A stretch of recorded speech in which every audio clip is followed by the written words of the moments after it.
دوبيس تسجيلات الفنك.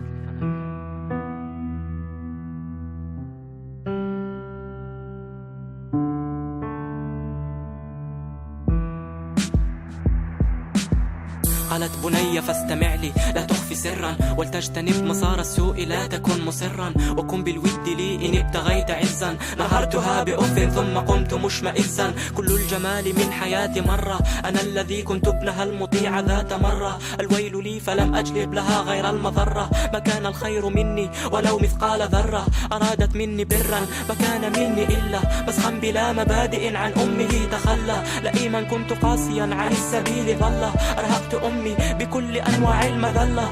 على سلوكي أعيا أمي وأوها هزيلة كانت في كل مرة رأوها. كم مرة دفعتها وصوت الفاه دوى استهدفتها كأنما كانت هي العدوة.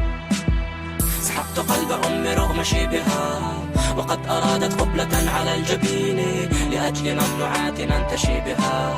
أهنتها وقلت لا تخاطبيني. سحقت قلب أمي رغم شيبها وقد أرادت قبلة على الجبين لأجل ممنوعات أنتشي بها. أهنتها وقلت لا تخاطبيني.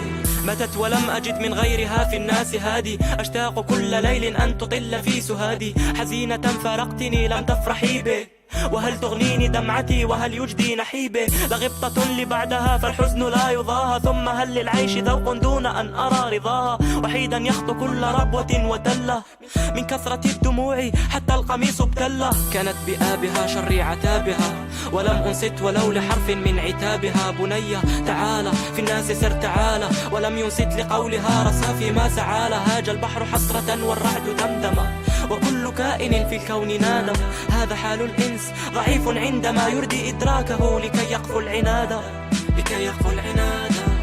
سحبت قلب أمي رغم شيبها وقد أرادت قبلة على الجبين لأجل ممنوعات أنتشي بها. أهنتها وقلت لا تخاطبيني. سحقت قلب أمي رغم شيبها وقد أرادت قبلة على الجبين لأجل ممنوعات أنتشي بها. أهنتها وقلت لا تخاطبيني. سحقت قلب أمي رغم شيبها وقد أرادت قبلة على الجبين لأجل ممنوعات أنتشي بها. أهنتها وقلت لا تخاطبيني. سحقت قلب أمي رغم شيبها وقد أرادت قبلة على الجبين لأجل ممنوعات أنتشي بها. أهنتها وقلت لا تخاطبيني.